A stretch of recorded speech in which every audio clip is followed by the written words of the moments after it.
বেলেগ মোক দি দিয়া এখনত আঁতৰি সোমাই আছে ন এখনত আঁতৰি সোমাই আছে সেই আঁতৰিখনত মোৰ জেগাত মোক সোমাই দিয়া আঁতৰি লাষ্টত আহিব তাৰমানে আঁতৰি মুখখন ওলাই আছে না আঁতৰি মুখখন ওলাই আছে আঁতৰি মুখৰ জেগাত মোৰ মুখখন উলিয়াই দিয়া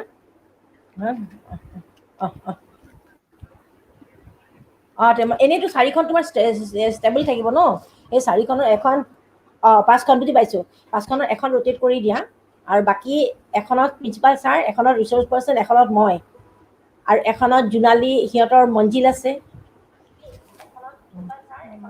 পাইছোঁ দেখা পাইছোঁ মই তোমাক দেখা পাইছোঁ বাৰু হ'ব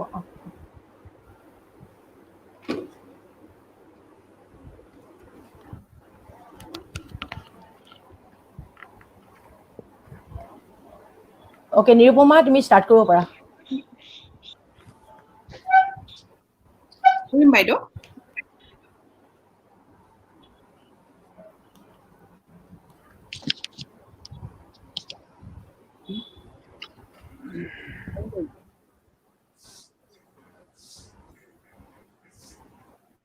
Hi, Junali. Hello, Mr. Good morning. Good morning, sir. Good morning, sir. Good morning. Good morning. Good morning. Good morning, everyone. Good morning, everyone. Best of luck to all. Thank you. You must start কৰিব পাৰিবা হ'ব কৰিম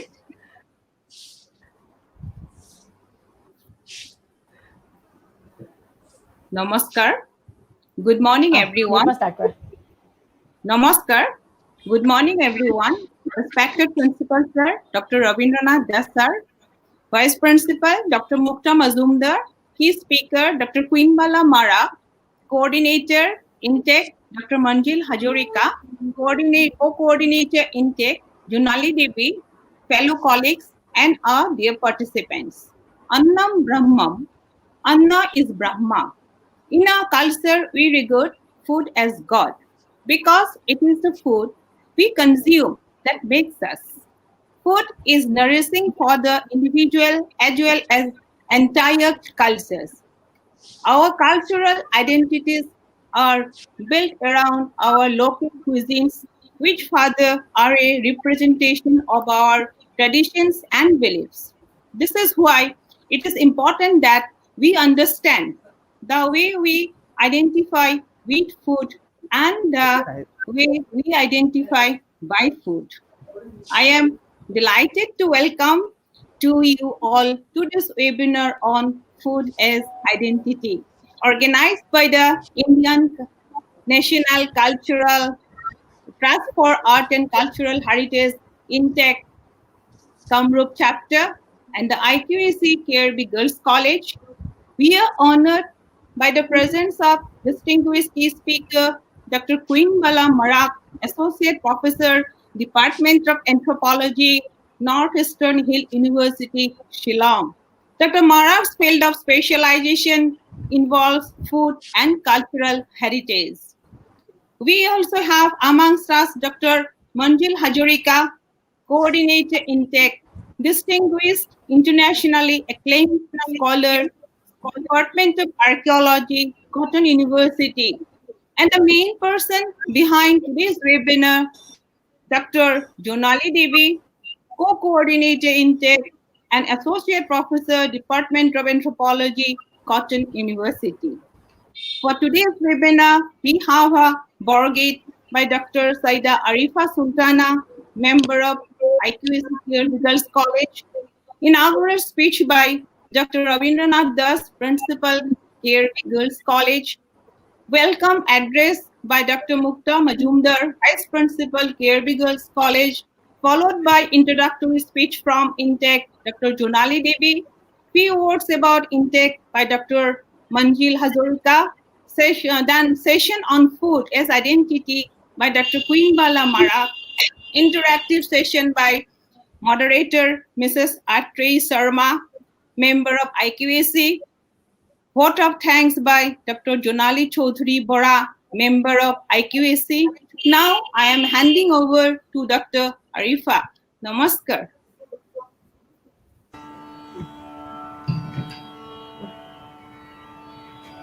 Good morning and welcome everyone for today's webinar.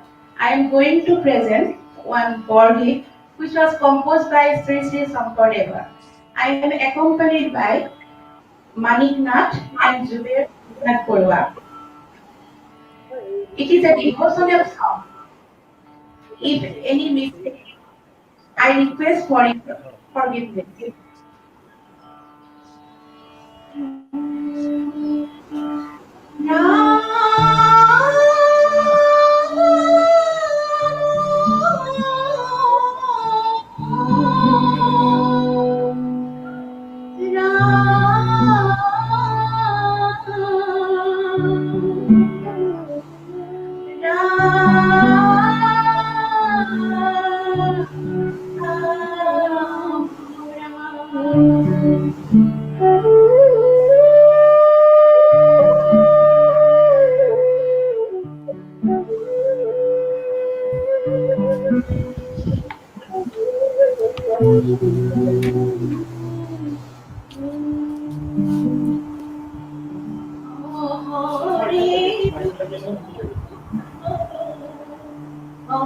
ভাঙি ভাঙি গৈছে মাতটো এবাৰ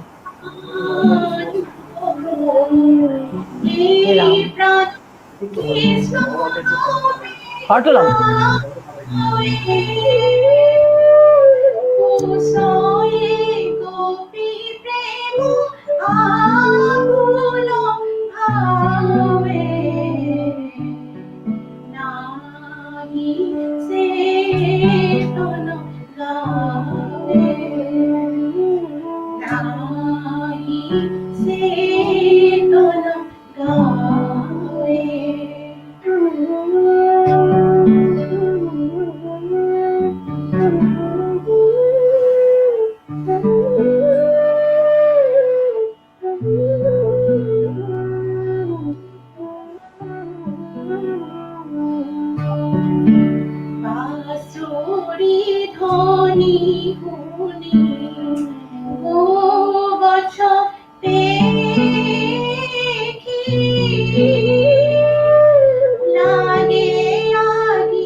Oh.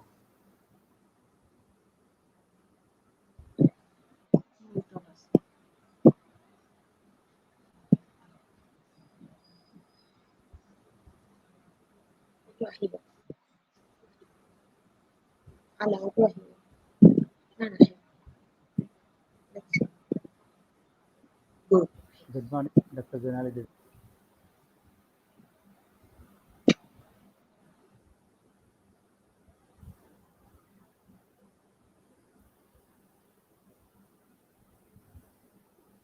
Hello.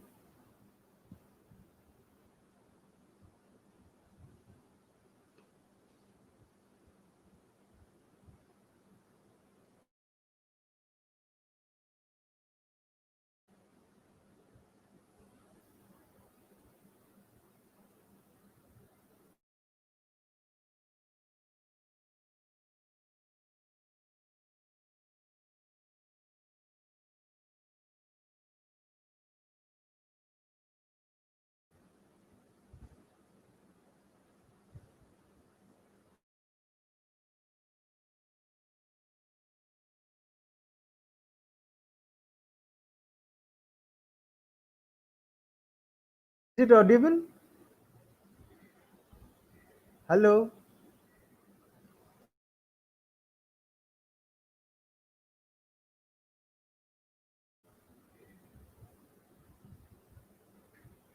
Hello.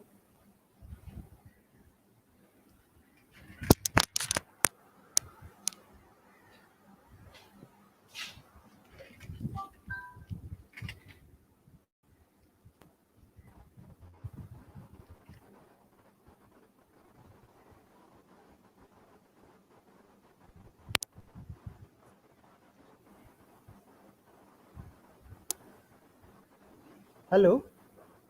Dr. Mukta Mazumdar. Okay, so you can do it. মোট তো ঠিক আছে ওই ইয়াতে ঠিকই আছে মিউটত থাকিব নে আনমিউটত থাকিব এতিয়া আপুনি স্পিচ দিলে আনমিউট কৰিব মানে স্পিচে দিম এতিয়া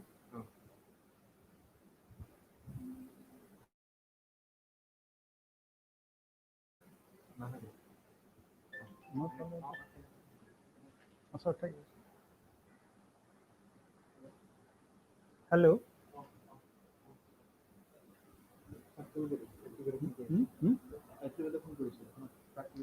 Oh, acha. Oh, is it audible? Dr. Zonali Devi? Audible. Namaskar and good morning. Audible, yes. Yeah. Good morning to all of you joined here in this webinar on the most important and interesting topic, food as identity. I, on behalf of K.R.B Girls College IQAC and the Indian National Trust for Art and Cultural Heritage Kamrup chapter, wish to extend our warm welcome and hearty gratitude to our respected resource person and key speaker, Dr. Queenbala Marak, Associate Professor, Department of Anthropology, N.E.H.U, Shillong.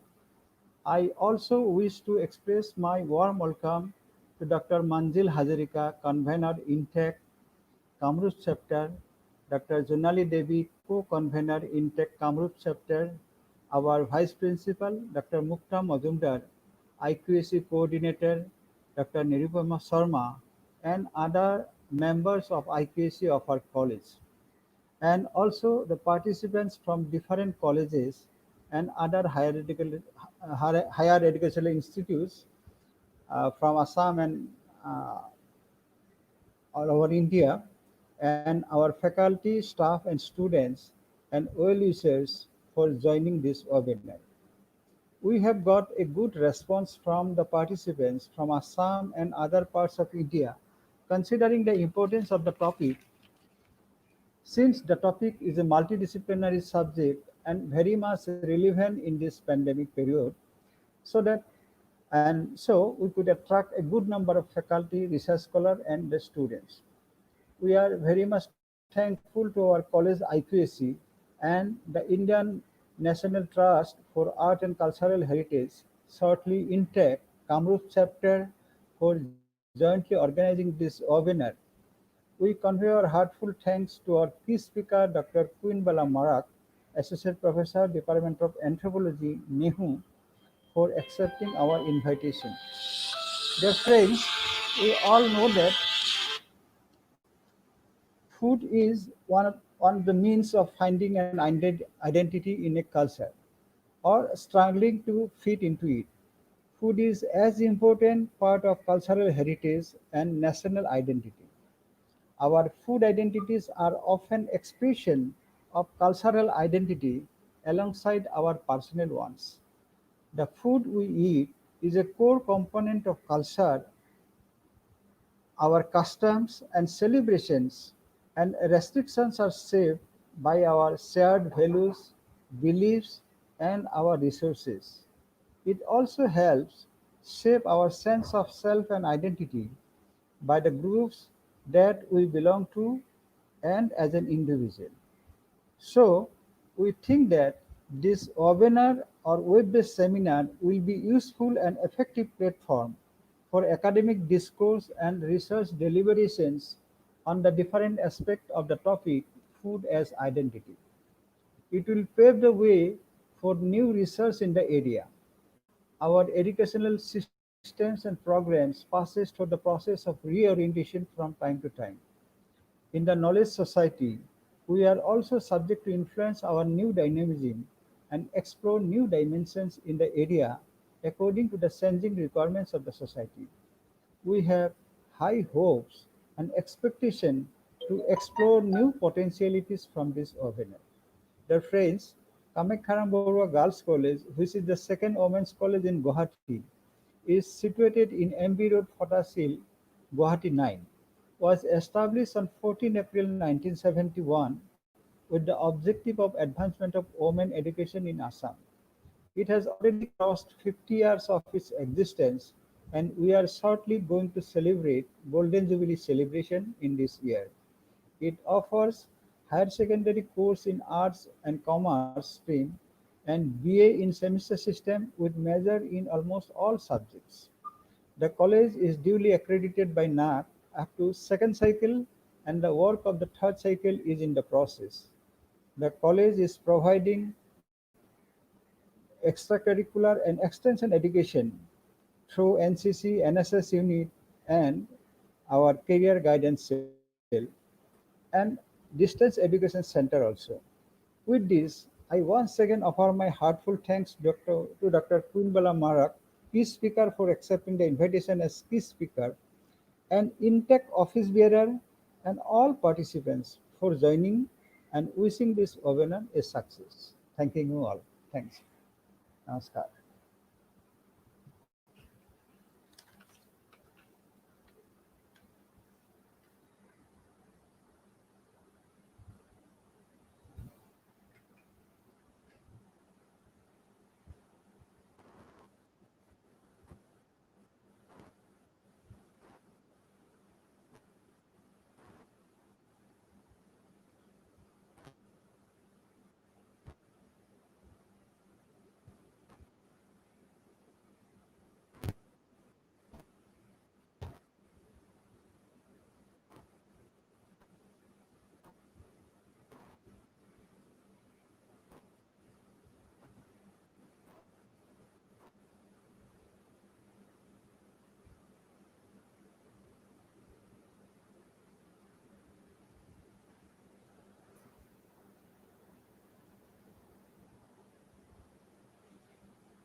Dr. Mukta Mazumdar is having some network issues. Kindly bear with us, please.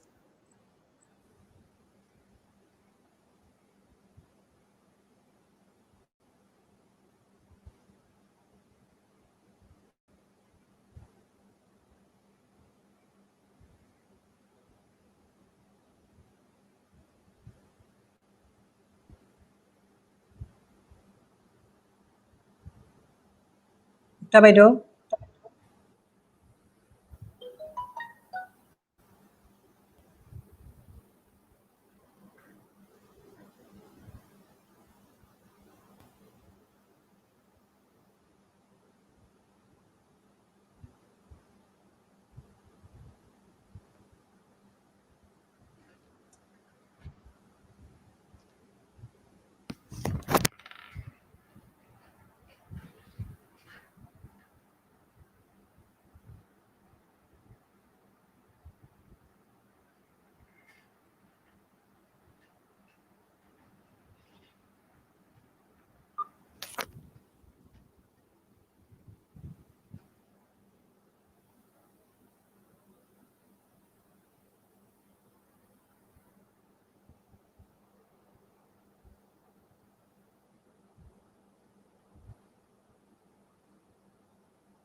Ha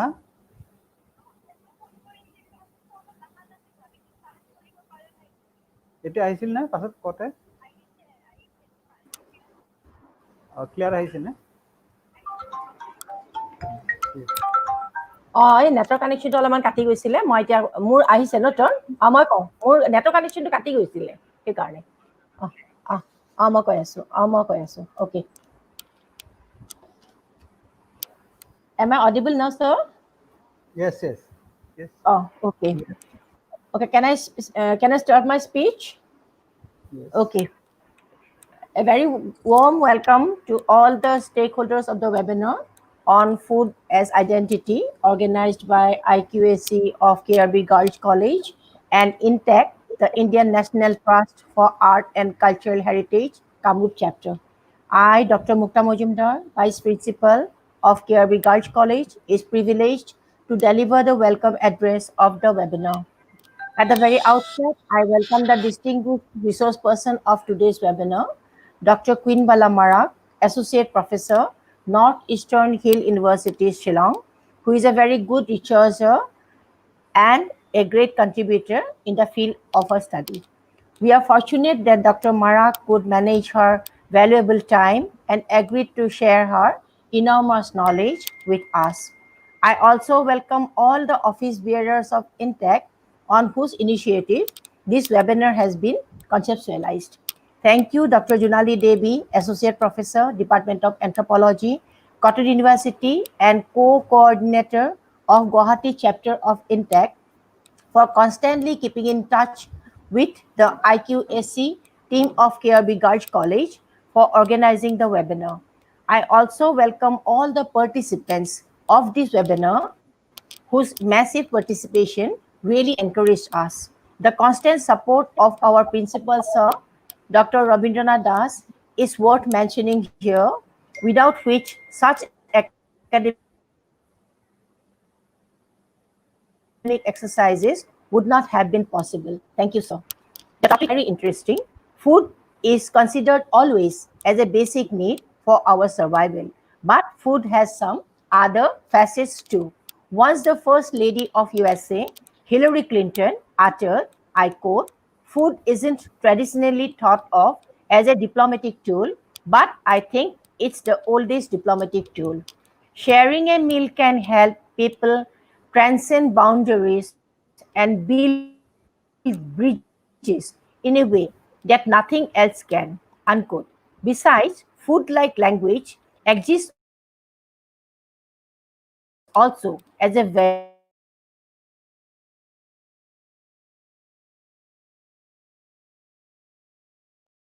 expressing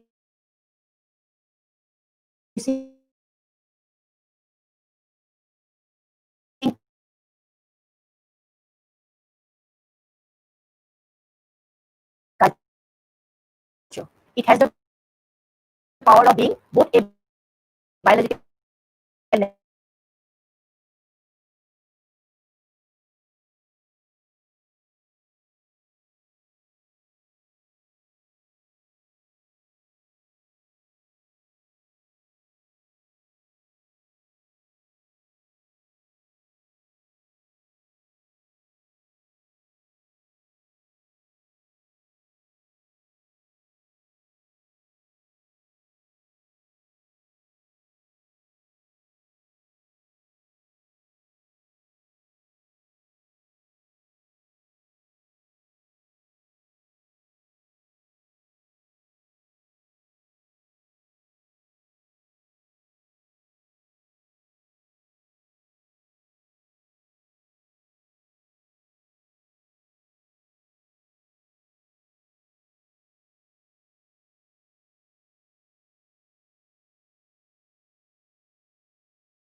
since we've lost connection with Dr. Junani Devi, I think we can go forward with the program. Dr. Manzila Zarika, would you kindly take over the mic? Yes, thank you.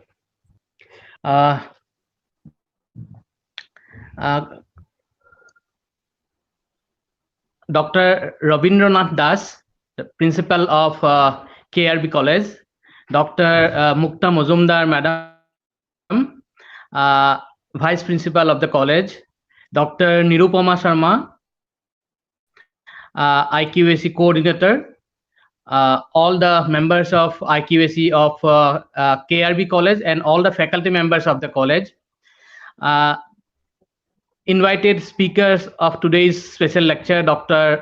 Queenbala Marak, Dr. Jonali Devi, who is the co-convener of N.E.H.U Kamrup chapter, all the esteemed members of N.E.H.U who have joined us today, and all the participants, and ladies and gentlemen. So this is indeed a great pleasure to welcome. N.E.H.U is an organization which works for preservation, conservation, and promotion of heritage, both tangible and intangible, for the posterity of heritage. And we, in the Kamrup chapter, we frequently organize different lectures, different workshops, and this particular event today with Dr. Queenbala Marak Baideo is also such an endeavor. So I welcome again all of you for this Queenbala Marak. He is an associate professor in the Department of Anthropology of Northeastern Hill University in Shillong. So she is basically an anthropologist and contributed tremendously to the subject of archaeology too. So she has completed her BA in anthropology from Cotton College, and also MA in anthropology from Guwahati University. In both the courses,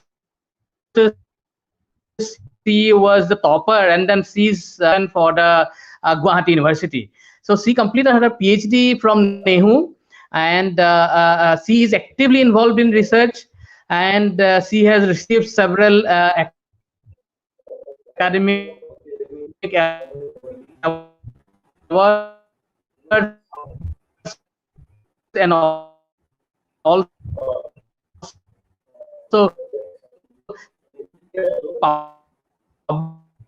published as many as 5 books. This is a tremendous achievement. Include like cultural heritage of Meghalaya, that is a very important archaeological or prehistoric on it. Then another book on food politics. So these are some of her works, and she has completed several important projects, guided several students, and she has written several chapters in edited books.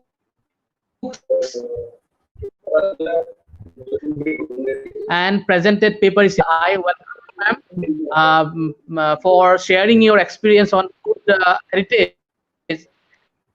And when we with Jonali ma'am, I discussed initial kind of work that has been done by Queenbala Marak Baideo, and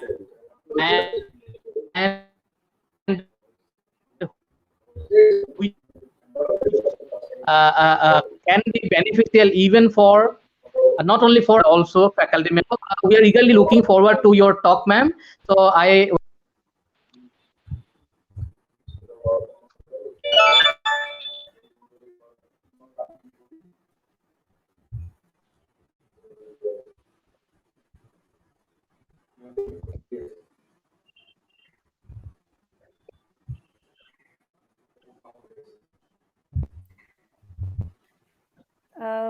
Is it time for me to speak? I mean, at the end, Monzil, your voice had cut off, so I'm not sure. Should I be speaking now?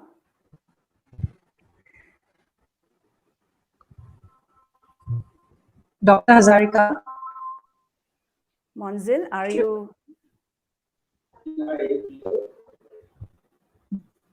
Dr. Hazarika, should the presentation start from Dr. Marak? Dr. Marak, I think you should go ahead with your presentation. Yes, please. Thank you. Thank you for such a wonderful introduction, Monzil Hazarika. Respected Principal of K.R.B Girls College, Dr. Rabindranath Das, Vice Principal, Dr. Mukta Mazumdar, IQAC Coordinator, Dr. Nirupama Sharma and her whole team, Convener and Co-Convener of INTEC Kamrup Chapter, Dr. Monzil Hazarika, whom I know very well, and Dr. Junali Devi, who was my teacher at Cotton College, and one of my early guides and teachers who first taught me what anthropology was all about. And, she is instrumental in giving me some of the earliest, platforms, so to say, to reach where I am today. And ladies and gentlemen present here today on this platform, a very good morning to all of you. I'm extremely happy to be here in your midst and to speak to students and faculty of K.R.B Girls College on a topic that is very, very interesting. I find it interesting, and I'm sure all of us find it very, very interesting. This is a topic, which is familiar to all of us, that is food, right? A topic in which we do theory and practicals throughout our whole lives. This is a topic that we, discuss, have conversations over the breakfast table or with friends, with colleagues. And this is a topic that, we will continue to discuss even in the future. Of course, during the pandemic, this has become one of the key issues. And then we have so many tragic stories connected to this. But today, I'll not be focusing on all of that. I will be looking at food as identity. Because food is so intrinsically connected to our lives, this becomes a very important medium through which identity can be actually understood. But, in the beginning, I want to start my presentation with a particular image, the image that you see in front of you. That means, okay, let me, I'm supposed to be a little bit bilingual, I suppose. Aji presentation too, I want to start it by showing an image to you. And for those of us who have seen this before, so we know that these are like rice beer pots where rice beer is brewed and where it is fermented. Rice beer mane saulere juntu mod banai tribal societies. So these are those kind of rice beer pots that we have. These are used by the Garos, a tribal community mostly residing in present-day Meghalaya in the Garo Hills region. Also, of course, we have a large number of Garos staying in adjoining areas like Assam and Nagaland and Tripura, and across the political boundary, even in northern parts of Bangladesh. Now, when we look at these pots, in the context of Northeast India, we immediately connect it with the Garos. Rice beer, a Saulords into Mod Bonai. So this was an identifying marker for the Garos for a very, very long time. Today, of course, it no longer identifies the Garos per se, but a smaller group of the Garos, the Songsareks, who were traditional believers and not belonging to any one of the major organized religions like Christianity or Hinduism or Islam, continue to use this, and it's still a very important part of their lives and livelihood.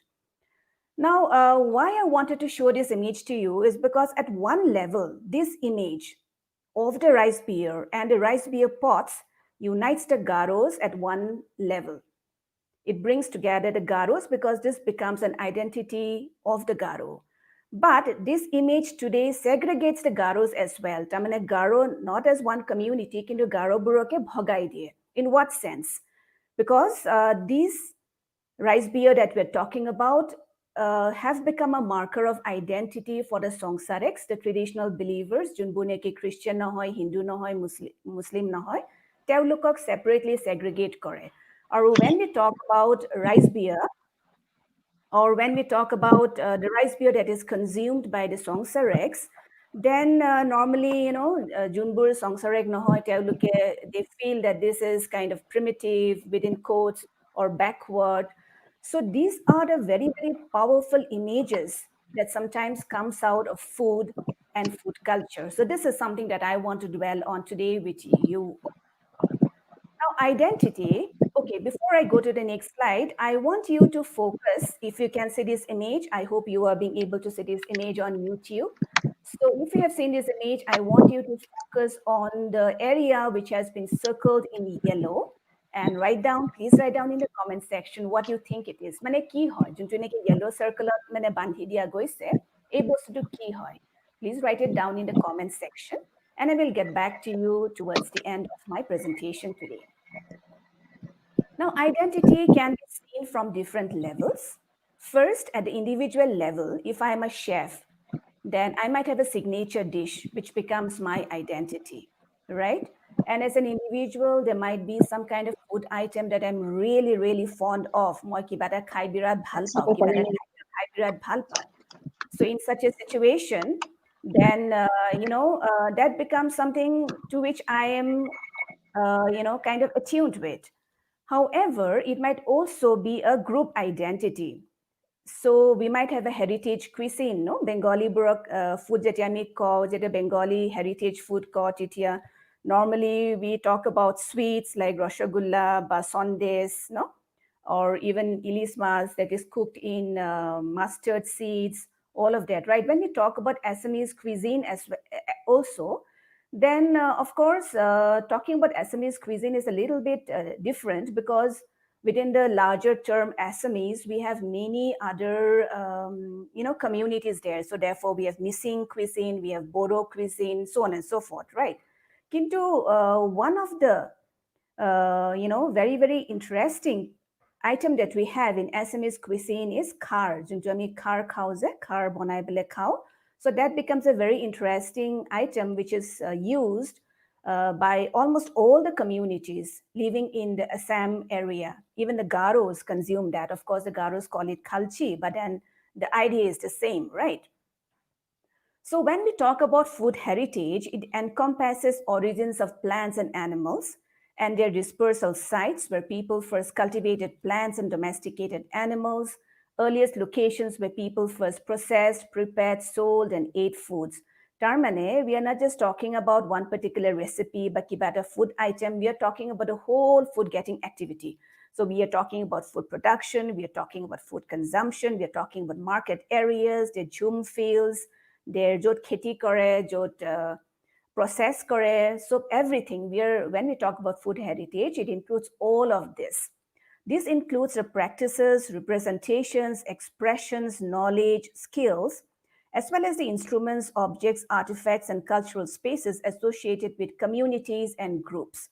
For a food to be food heritage, it has to be a part of a particular group, as an individual or nahoy, at a group or hobo lage.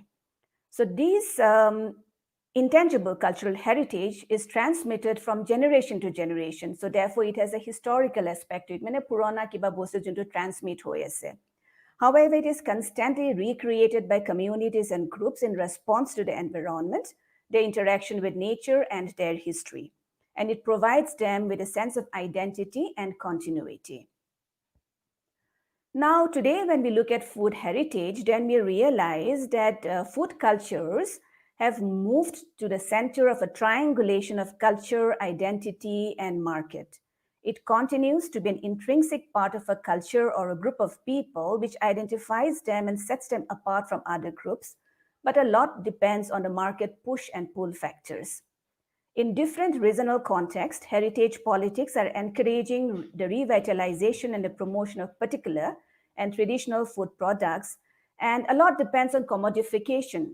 How are we selling it? How are we marketing it? Ami keneke to market korisu. So a lot depends on that. So therefore, some of the items of our culture might become heritage foods or might become items which are known to the larger population.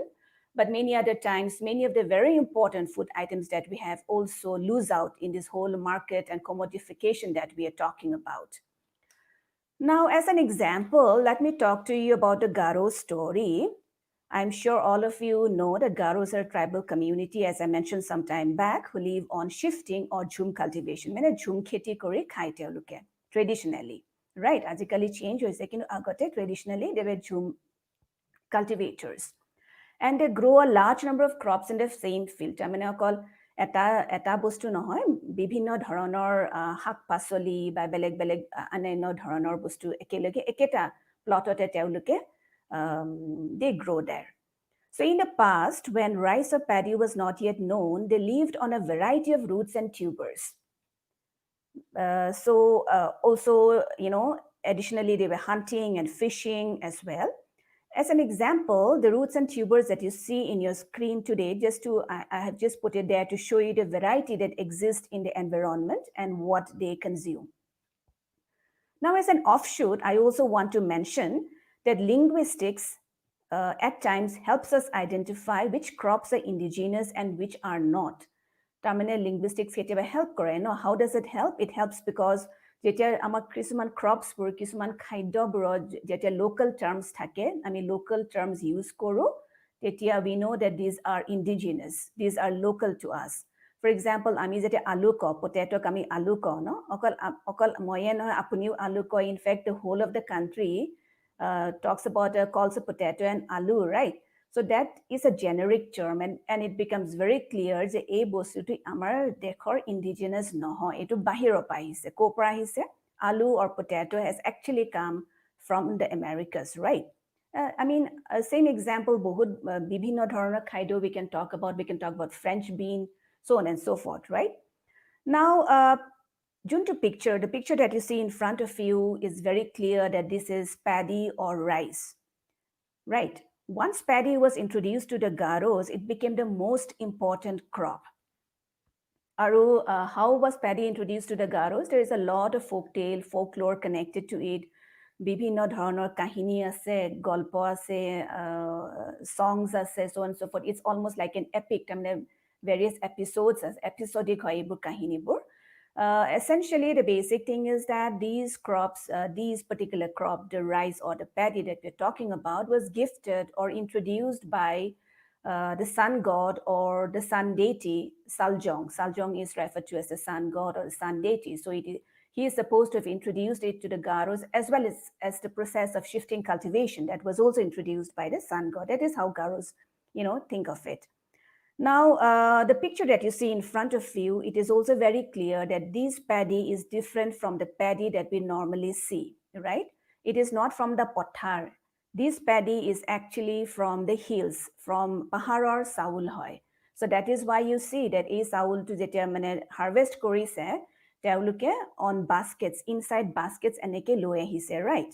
So these are paddy which is grown in the jhum or shifting plots. Now, there are many crops among the Garos, beleg bibhinno dhoroner khaidyo shak pasoli ase. Aru sobore nijor eta kahini ase, but today we will be focusing only on paddy, the most important crop. In fact, the whole Garo annual calendar that we talk about is based on shifting cultivation process and majorly focusing on rice. If this diagram is clear to you, then you will see at the top we have Jabal C. So Jabal C is the start of the year for a Garo, and Jabal C, technically, if we are to compare it with the Gregorian calendar, then Jabal C actually happens towards the end of November, right into December, so on and so forth. Or Tolojodi Sai, we have this month called Migi. Migi is the month when paddy is grown in the hills. Kugi is the month when cotton is grown in the hills, right? Micha, at the top, you can see that there is a segment called Micha that would refer to the month when it is time for harvesting of paddy and it is time to eat paddy, so on and so forth. So therefore, it is very clear that when we talk about shifting cultivation or paddy, this becomes a very, very integral part of the lives and livelihood. Now, today, when we focus on hill paddies, that is most important, right? So when we talk about hill paddies, then there are many rituals which are connected to hill paddies for the Garos. But before I talk about that, very briefly, let me just dwell on another aspect, that is spirits, deities, souls. Terms which are the boundaries are very, very thin. Bhagavan type hoi jai, no? Kuntu spirit deity hoi jai, kuntu spirit is a soul mane atma, right? So all of these are very, very thin, they have very, very thin boundaries. But nevertheless, Garos are animist, meaning they believe in a number of spirits and deities. So therefore, these are some of the rituals which are necessary for hill paddies, for the Garos. First, we have Abba Upata. Abba Upata refers to the permission that is sought from the spirit in the jungle to clear and cultivate the land. Like I mentioned, they're jhum cultivators. Jhum khetit ki hoy, je juntu jungle hoy, hetu kati, tarpisot hetu kedinman hukai, tarpisot hekini jui jolai, tarpisot you do the cultivation process, right? But for the Garos, even before cutting down that jungle, they would seek permission from the spirit of the jungle to cut down that land. So Abba Upata is that kind of a ritual. Then we have Denbelsia, then we have Agalmaka, Bang Cha'a, and then we have Ni Amua, Rongchugala, Ahaya, Wangala. So these are some of the very important rituals which are connected to hill paddy. When you look at a picture that is, placed against Rongchugala, there you can see that, a bundle of paddy is being offered. So this is the first harvest. Jetia Potomote harvest kore, that is offered to the sun deity. Remember, Saljong was a sun deity who is supposed to have introduced paddy to the Garo. So then the first harvest is given to Saljong. I'll be talking about some of these rituals in detail in some time. Before I talk about Minima Kiri Rokime, Minima Kiri Rokime is an entity, but before I talk about her, I need to talk again about something else, and that is the whole concept of soul. Soul mane, again, Atma, right? So Garos believe that all living beings have soul.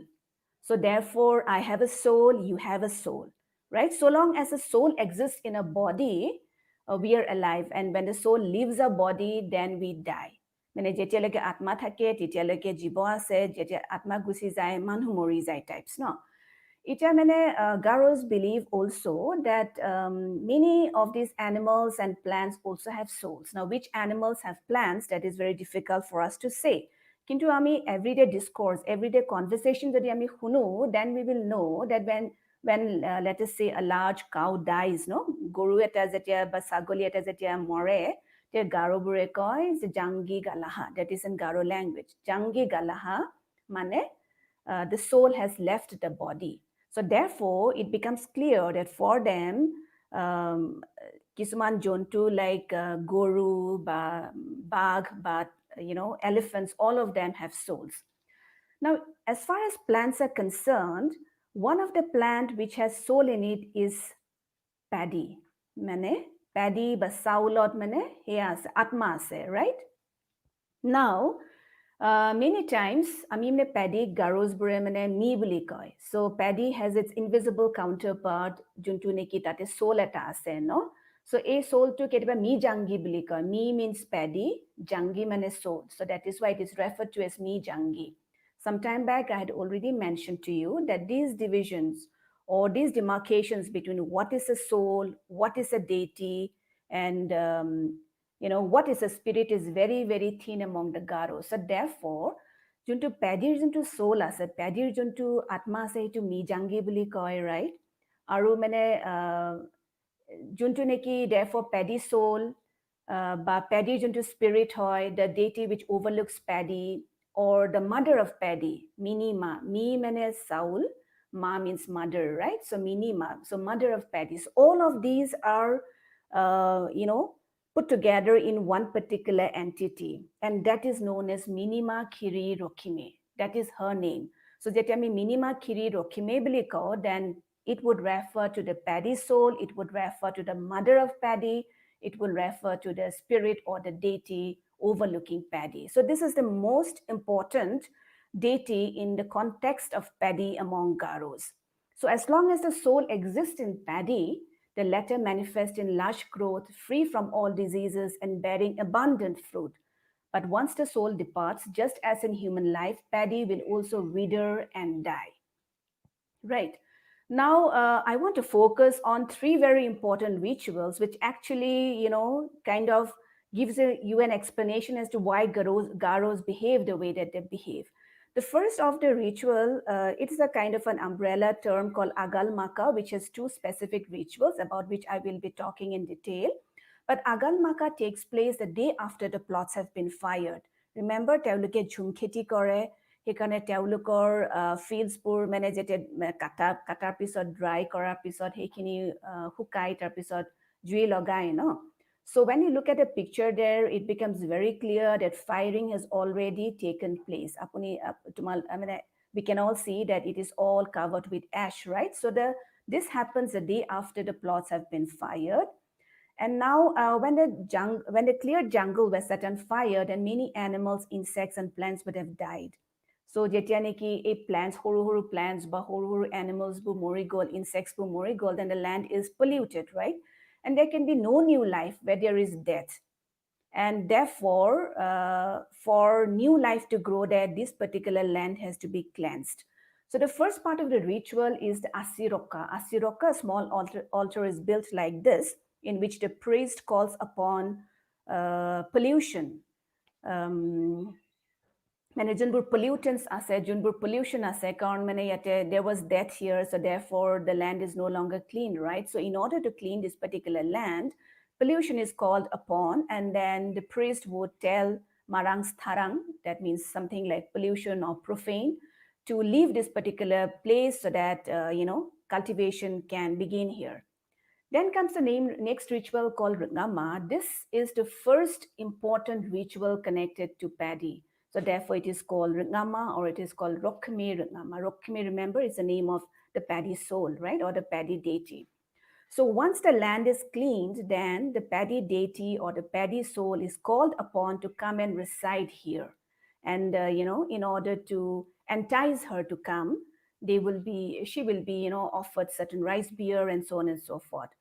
Now, this is required because we know that souls exist, but we don't know where they exist. But for the paddy soul to come and reside here, this ritual is very, very important and has to be conducted. And this is the first of the most important rituals connected to paddy. Now, after the land is cleansed, the digging sticks called matha are prepared. Digging stick mane, junbur stickere mane, when they start sowing the seeds like this, right? So these are the digging sticks that will be prepared once the land is cleansed and the Rokhmi Rngama ritual is conducted. Now, the use of new digging sticks and digging sticks which are made out of bamboo or of wood is important because the Garos very strongly believe that iron should not be used to sow paddy for the first time in the first year's plot. Mane juntu notun bosarar plot hoy, hey plotot, they should not be using iron. Iron use korile mane the paddy soul will not come. So from the next day onwards, paddy seeds are grown, and from this day, a number of taboos come into play. Taboo would refer to what we should not be doing. So taboos like you should not be screaming, shouting, merrymaking, dancing, singing, as well as even playing of the drums should not be done in this particular location or even outside if possible. So those kind of taboos come into play here. Then the rains come and then the paddy starts to grow in the hills, right? Now, when paddy is growing in the hills, then every householder would go and check as to how are the paddies growing, so on and so forth.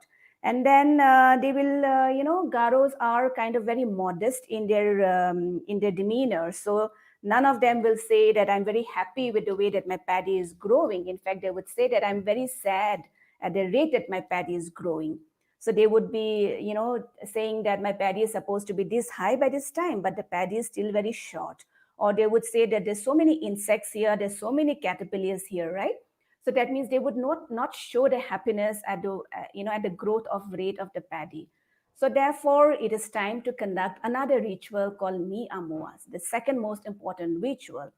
So what is the logic behind this? The logic behind this is the paddy soul that we had talked about some time back probably left this area, probably left the paddy fields and went far away, right? And why did the paddy soul go away? The paddy soul probably left due to human and supernatural misbehaviors. Human misbehaviors because already there were some taboos, na? Kiba kibi koribo lage, kiba kibi koribo nalage. So junbu koribo nalage, hebur manhubure korile. So that is why the paddy soul has left.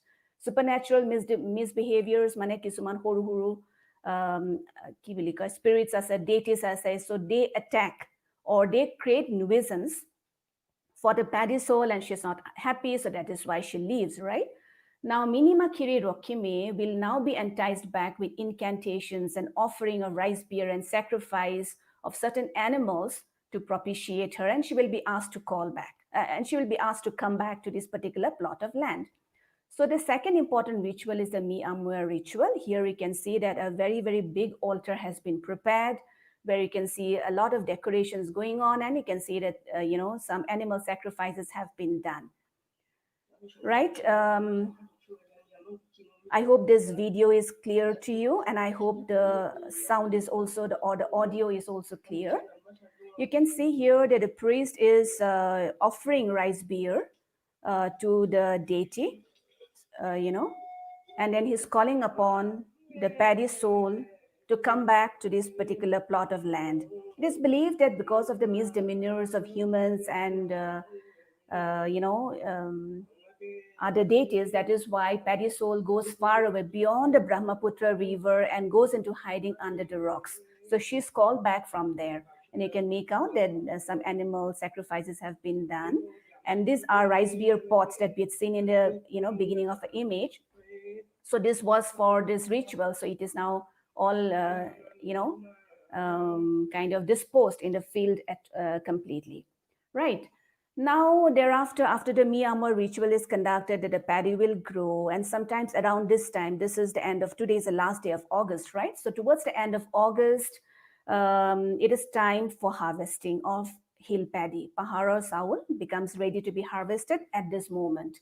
So then Garos will start to harvest. But then before they conduct the whole harvesting process, a token harvest, we had seen in the previous slides, that a token harvest is taken and offered first to the gods, and only after that all the harvesting of all the paddy fields would be done.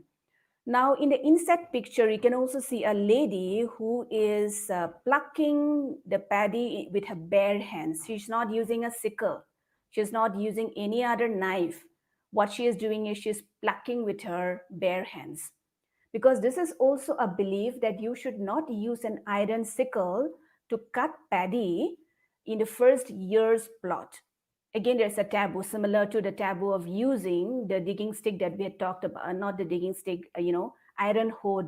So similar to the taboo which is there on use of iron hoe, there is also a taboo on use of iron sickle in the first year's plot, right? However, when it is, I had mentioned that they will be starting to harvest. However, some of the paddy sheaves which are very near the altar, they will be left untouched. Okay, and on the last day of harvest, that paddy will be cut, signaling the end of the life of the paddy soul. This ritual is known as Ahaya. Ahaya refers to kind of a ritual which is conducted to bid farewell to Minima, in which an iron sickle now would be used. Okay, something like this. An iron sickle would now be used to cut the last remaining paddy which is left near the altar with an iron sickle, symbolically killing off the paddy spirit or the paddy soul, right? And then once that is cut, they will be placed on the altar first. As you can see, the area that is marked with red, that is the sheaves of paddy that was cut with the sickle, and they are placed on top. Why are they placed there?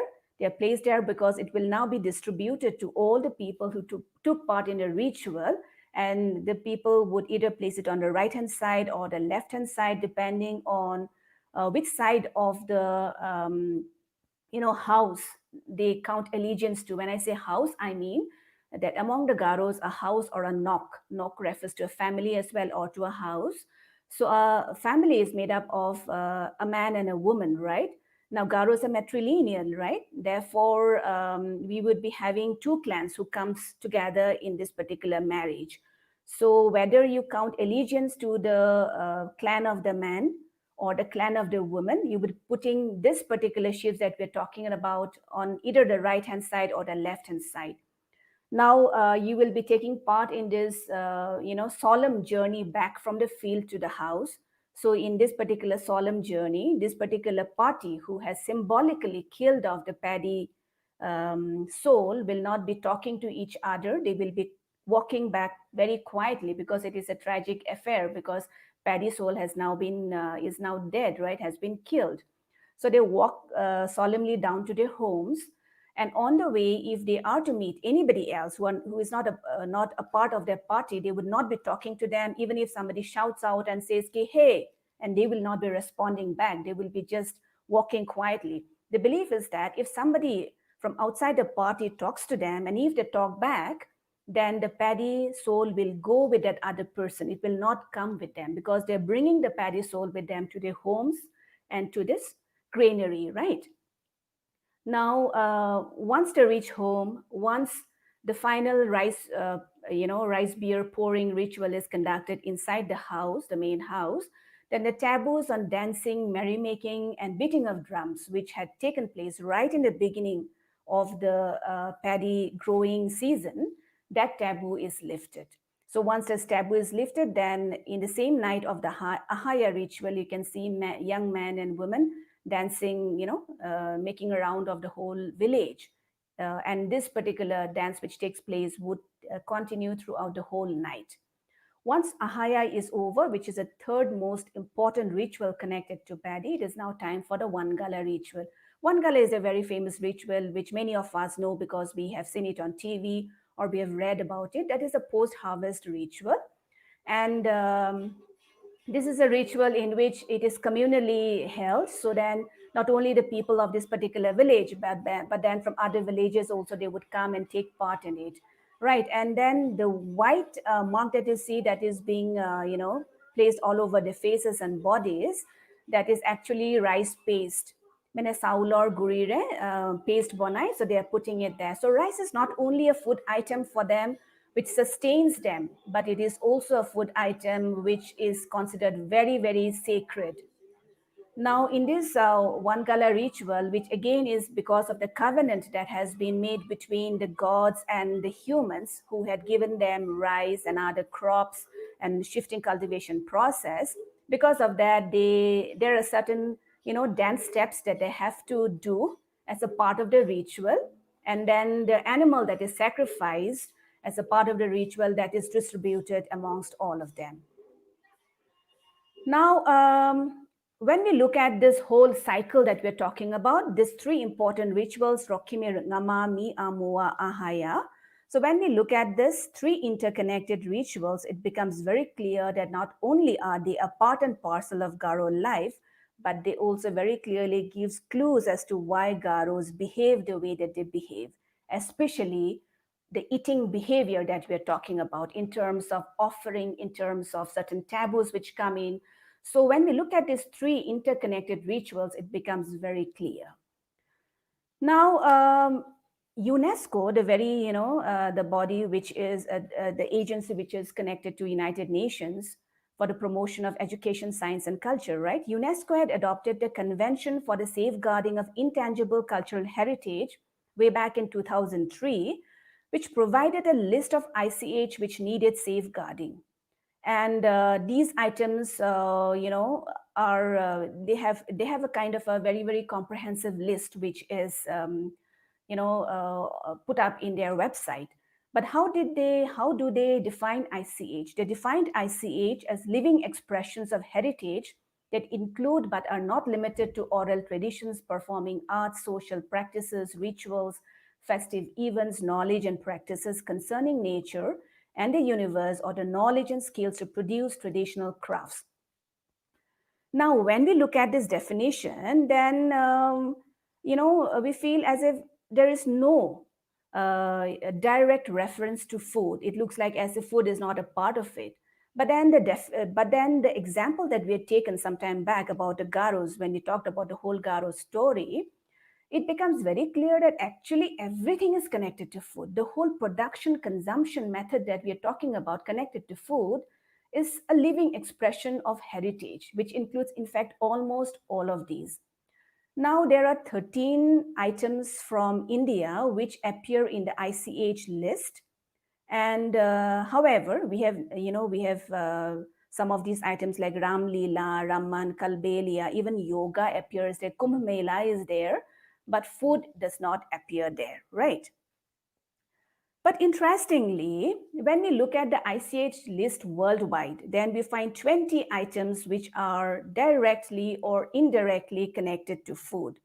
For instance, the one at the top, lavash. Lavash refers to the preparation of traditional bread as done in Armenia, right? And the last one, Oshi Palav, that is like a pulao that we eat, right? So Oshi Palav is from Tajikistan, and it refers to traditional meal that they have. So these are certain food items which appear in UNESCO ICH list. As far as India is concerned, again, in India, we have a national list for ICH, which is taken out by the Ministry of Culture. And then I believe this particular list is a part of Vision 2024 of the government of India. And there, interestingly, I think there are a total of 106 items, out of which, very interestingly, 2 items are on food, and both these items are from Northeast India.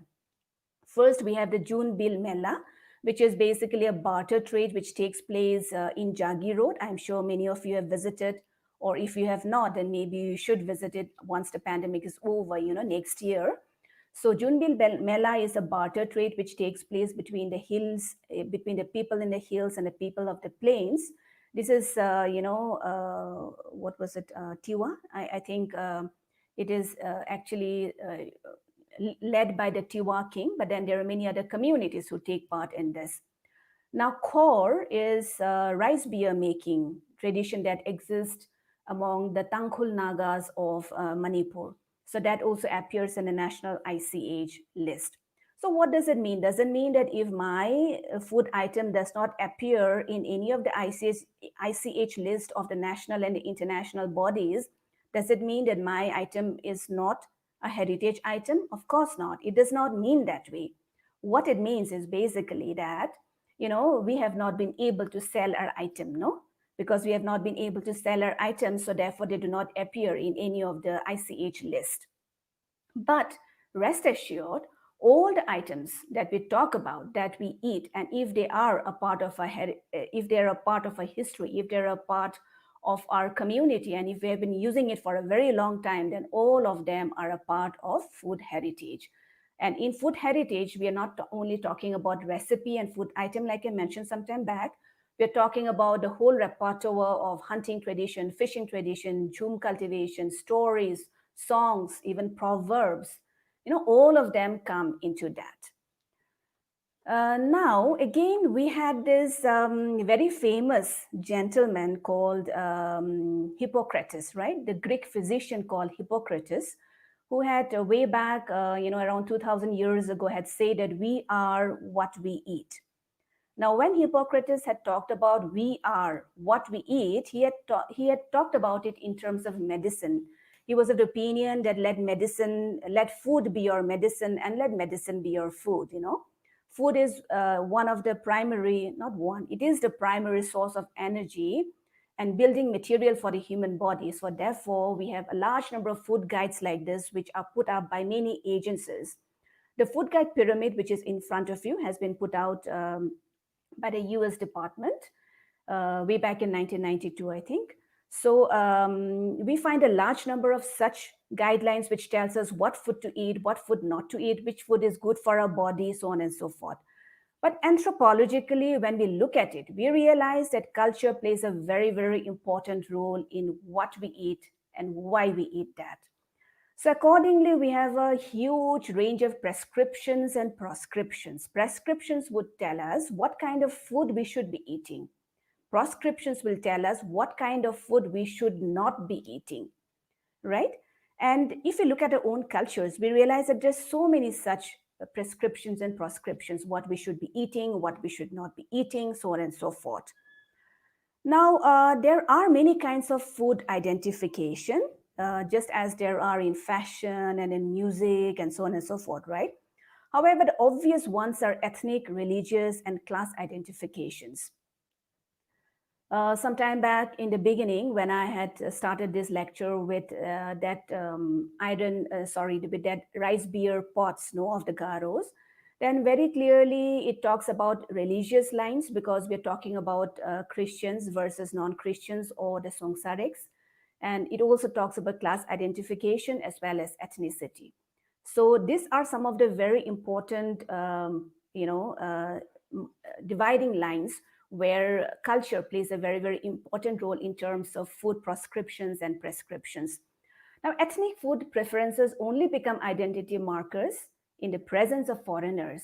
Ethnic food, junbur ami khaidya khao, junbur amar purana khaidya hoy, hebur becomes identity markers only in the presence of foreigners, meaning people who do not eat like us, people who eat differently from us. Only in their presence, those ethnic food preferences become identity markers. Ethnicity is actually born out of acknowledged difference and works through contrast. Jetia different hoy, jetia kon beleg hoy, difference and contrast, tetia hai ethnicity mene ulai jai in food. Hence, an ethnic cuisine is associated with a geographically or a historically defined eating community. Jetia geographically mane kisuman jega jetia thake ba kisuman birat purana history ase, in a historical event ase, tetia ethnic cuisine comes out. So therefore, when we talk about food choices, like I mentioned some time back in anthropology, we realized that food choices are made by many factors. And there are many theories connected to that. But two of the most interesting theories which we talk about are that of cultural idealism and cultural materialism. Cultural idealists explain variations in human food preferences as direct consequences of each society's distinctive culture. In other words, idealists regard eating behavior as part of a cultural code that reflects, symbolizes, and expresses the unique worldview of a particular society. Specifically, cultural idealists have offered three kinds of explanations for food preferences. Mane kyo food preference hoy, teolike tinita point dise. Firstly, food customs are the consequence of arbitrary whim, chance, or taste. Ami khao karon amar bhal lage. Ami khao because our society dictates. Right. Number two, there are symbolic expressions of a society's values and beliefs. Number three, they are consequences of certain historical events. On the other hand, cultural materialists, they say that, okay, culture is important, cultural beliefs and practices are important, but they begin with an assumption that a society's food habits reflect a multitude of technological, biological, political, economic, and environmental factors, influences basically. So, if external factors impact kore, that is why we have the kind of food choices that we make. One of the most important proponent of cultural materialism was a gentleman called Marvin Harris, anthropologist Marvin Harris. So according to him, the role played by ideology or culture is subordinate to the constraints imposed by ecological, political, economic, and other behavioral and ethical claims and conditions. Now, with this backdrop, when we look at, the Garo story, Garobre kyo khai, keneke khai, kyo kheti kore, the way that they're doing the kheti, so on and so forth. When we look at that, then there are a whole range of, answers that we can give. But today I put forward, in front of you only 4 such points. Firstly, because they live in undulating territory. Teuluke thake paharot. Jot neki bhoyamor kheti koribo nware, right? So they cannot do wet paddy or large vegetable farming. So for them, the optimal farming, the optimal practice is shifting cultivation. Especially some years back, around 50 years back, when the fallow period was like 30 years, 40 years. Fallow period mane jetia edokhor kheti korile, tarpisot rakhile ketaman bosor, beleg eta plotted kheti korile, no? That is why we call it shifting cultivation. So when the fallow period was long, like 20 years, 30 years, 40 years, I have heard of certain fallow periods which were as long as 40 years. If fallow period iman digholia asile, then it was very optimum. It was one of the most sustainable methods of doing cultivation for them. আৰু একেটা জায়গাৰ পৰা ঢেৰ বিভিন্ন ধৰণৰ খাদ্য পায় ন, তেওঁলোকে চাউলো পায়, তেওঁলোকে মাকৈ পায়, তেওঁলোকে বিভিন্ন ধৰণৰ লাও পায়, শাক পাচলি পায়, so on and so forth, right? Secondly, they use very simple tools for cultivation. তেওঁলোক পাহাৰৰ মানুহ, তেওঁলোক they live a very simple life. Of course, now it has become very, very different, but way back 50 years ago, they still lived a very, very simple life. And the use of iron was relatively new. So because the use of iron was so relatively new, and because they were using simple tools, that could somehow explain indirectly the taboo that was there on the use of iron. Because I had mentioned to you before that they are not supposed to use iron hose, iron kudal, but iron sickle in order to sow or to reap first the paddy of the first year's plot. So therefore, that could indirectly, explain their behavior. Thirdly, theirs is a bamboo country.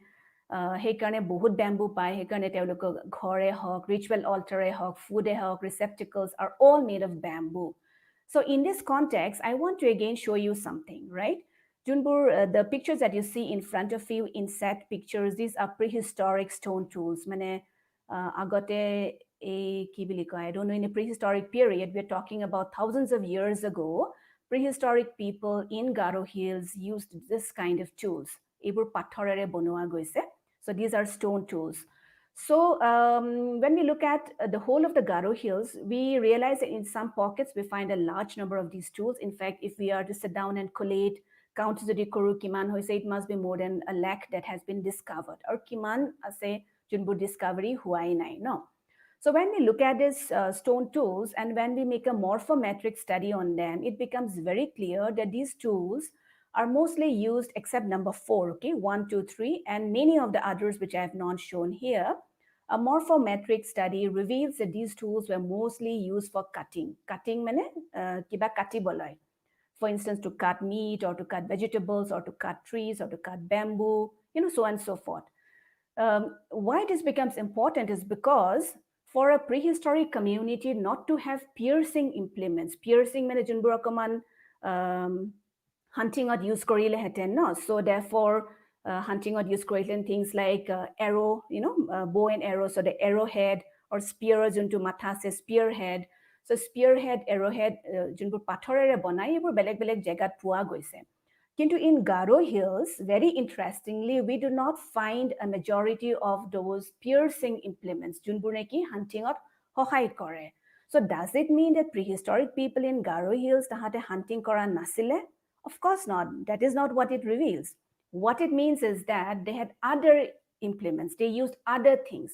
For instance, Tavlukor Jaga bamboo bahut pai, so they obviously must have used bamboo in order to hunt and to fish, right?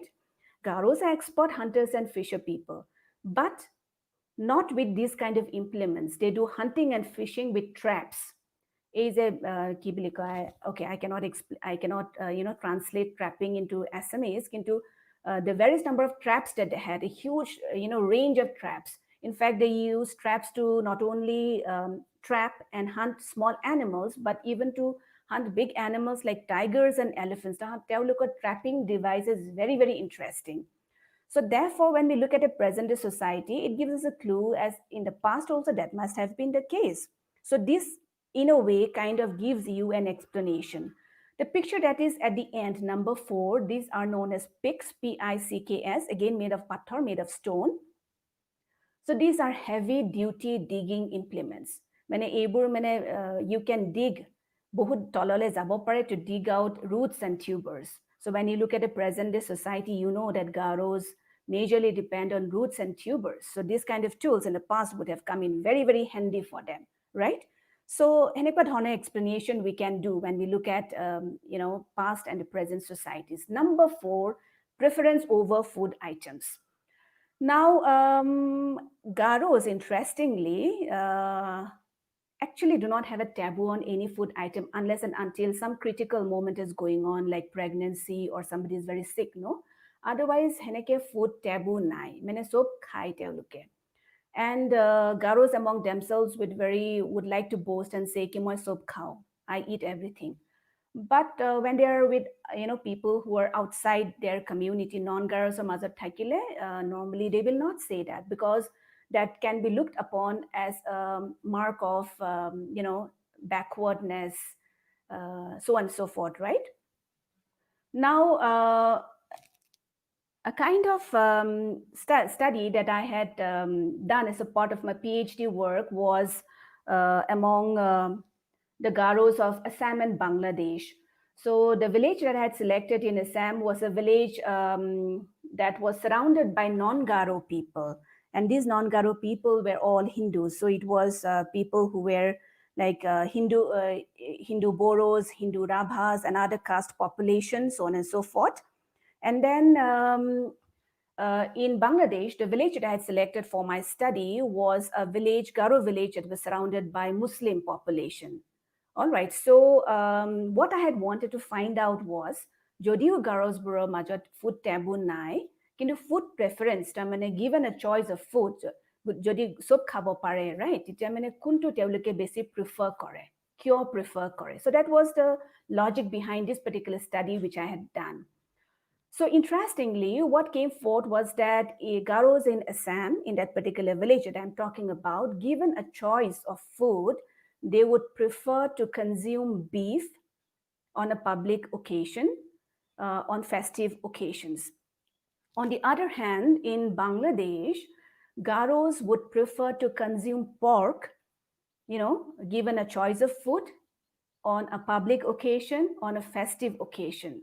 I think you understand the logic why, right? In Assam, they cannot publicly consume beef. They could not publicly sell beef or publicly consume beef. So that is why they would want to, consume beef on a festive occasion. Similarly, in Bangladesh, because they cannot publicly sell or buy or consume pork, so therefore they would prefer to eat pork there, right? So this very clearly shows that the external factors that we're talking about plays a very big role in deciding a particular community's preference over a particular food item. Right. So with this, I actually come to the end of my presentation today. I think it has been a long day, but nevertheless, this is the image that I had started with, and I'd asked you, what is that? So juntu neki a yellow color or circular majot ase hetu ki bostu hoy. So again, I need to talk to you about something that I've been talking throughout, that is the concept of the soul and the ghost and the spirits, right? Garosbore believe kore je ghost mane bhoot, they like to eat food, right? So sometimes when a very, very nice food is being cooked on a festive occasion, then if the food doesn't turn out the way it is supposed to turn out, or if the food remains uncooked, or if the food gets spoiled, then people would say ki, oh, a ghost has come and has spoiled the food. A ghost has come and tasted the food. That is how they would say.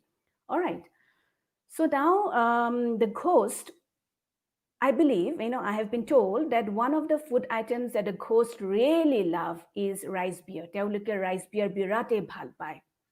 So therefore, when rice beer is being brewed in certain locations, in certain houses, in certain homes, the ghost would be loitering around, they'd be waiting to taste, to touch and all. So jetia teuluke chance pai ghost food bur jetia chance pai teuluke jetia taste kore tetia ei rice beer to beya hoi jay, it becomes tenga, it becomes sour. So when it becomes sour, that means rice beer has become bad. Rice beer to be rice beer, it is supposed to be mitha, no? It is supposed to be sweet, right? So therefore, to deter the ghosts from coming near the rice beer pots, what Garos do is they put a little bit of this ash. Etu ash hoy, ash to homereki koi sai, a juyor heaze. So from the hut, they would be collecting this warm ash and they would be placing it there. Why? What is the logic behind it? Garos believe that according to the ghost, through ghostly eyes, putor sokure, when they look at it, it looks like chicken droppings. So according to the ghostly eyes, that is like chicken droppings.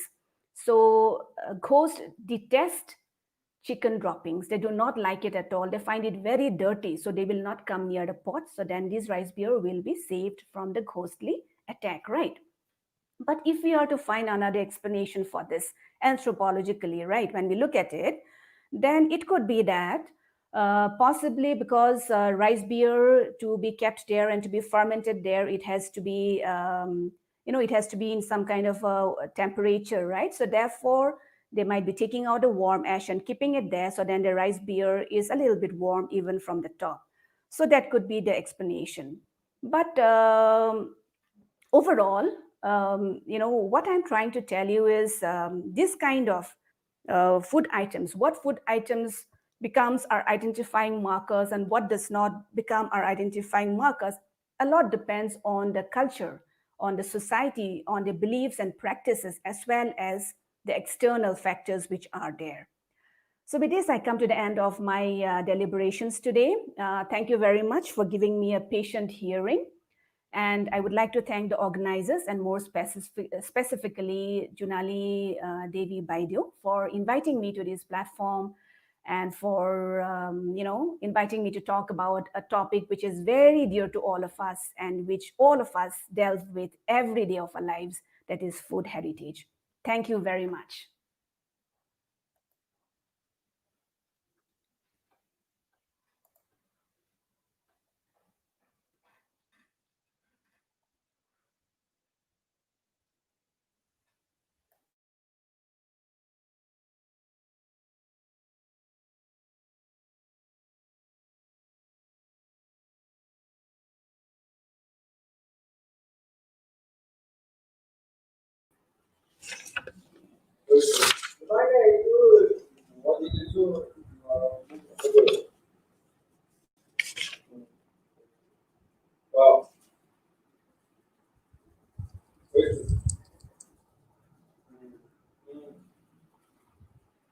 Thank you, Dr. Marak, for your informative and insightful presentation. I'm sure it must have been quite enriching for the participants. I'm sorry, there was a lot of network issues and there were a lot of interruptions in between. Ma'am, I guess due to some network,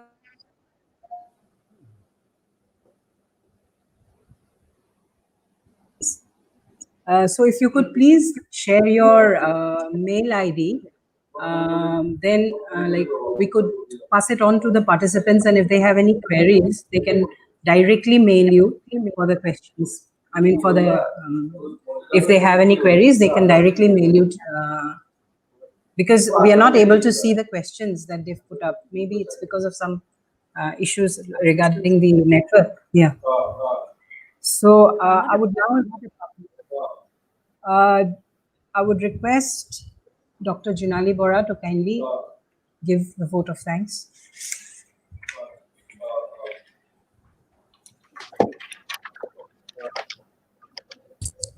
Good afternoon. As we draw closer to the end of the webinar, I would like to offer my heartfelt gratitude to the principal of K.R.B. Girls College, Dr. R.N. for his constant encouragement in telling us to perform the work of IQAC of our college.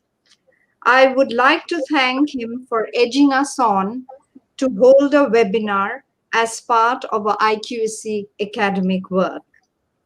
I would like to thank Dr. Mukta Mazumdar, the Vice Principal of K.R.B. Girls College and Associate Professor, Department of Economics, for taking the initiative in organizing this very relevant webinar.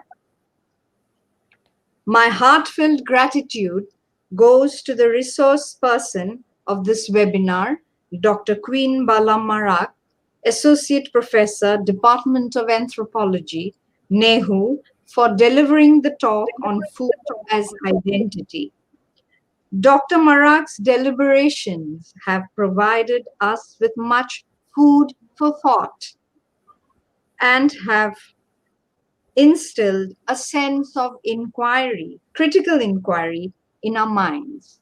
The perspectives that she dwelled on were very interesting and delighted us.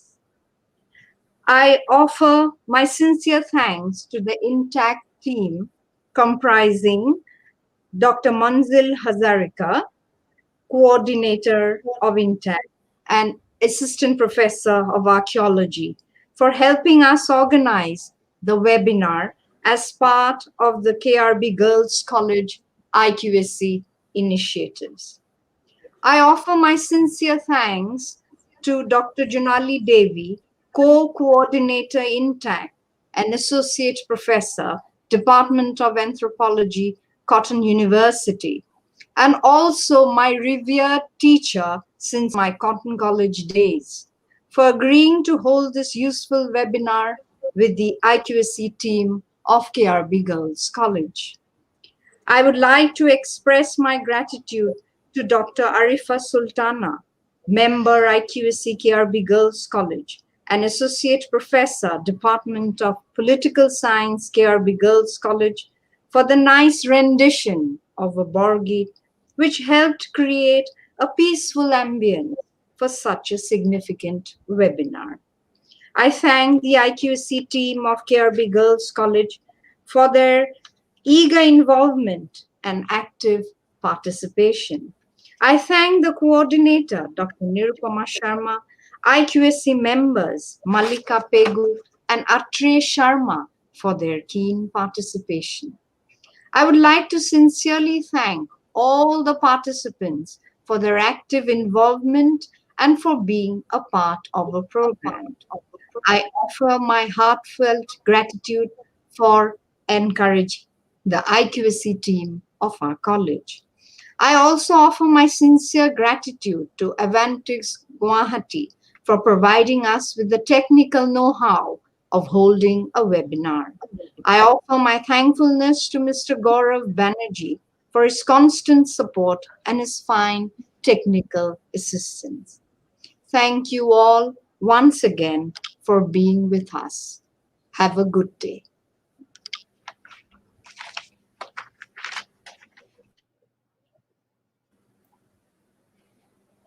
Thank you, Dr. Marak.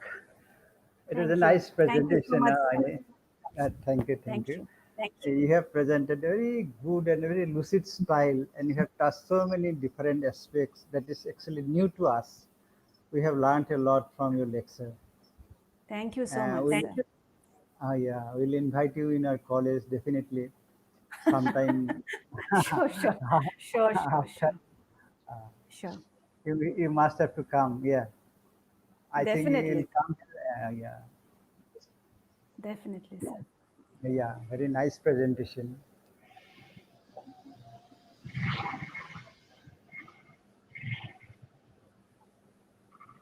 So, is the meeting over? Can we leave the meeting or something?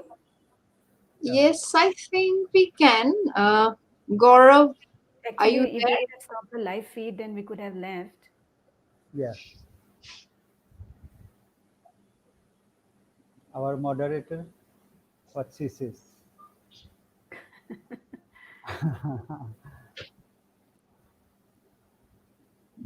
Are you there, Are you? Muktaveda?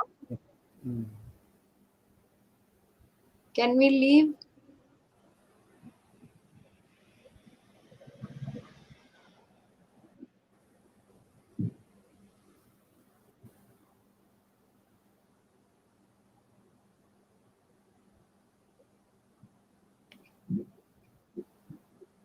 We are actually planning to just start one heritage center in our college.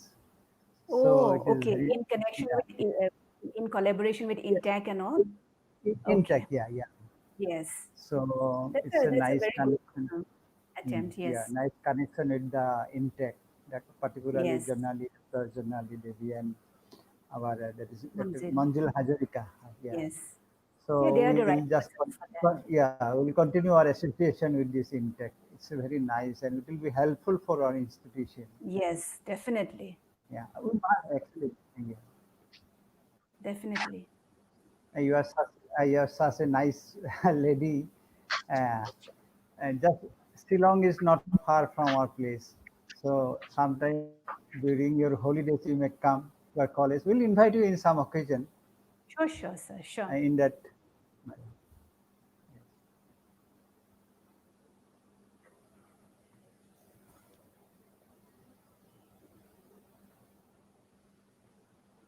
I think the live feed is still going on. Yeah, Dr. Mukta Majumdar, you can ask Avantix. Yeah.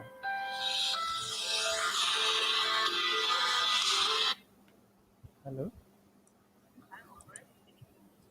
Yeah, we can just take it. I think it can be closed. Yes, we have, Dr. Marak, we have come to the end of this wonderful and very interesting webinar, as our honorable, our principal sir has told you that, we'd love to have you over in our college and, have a good interactive session with our faculty and our students.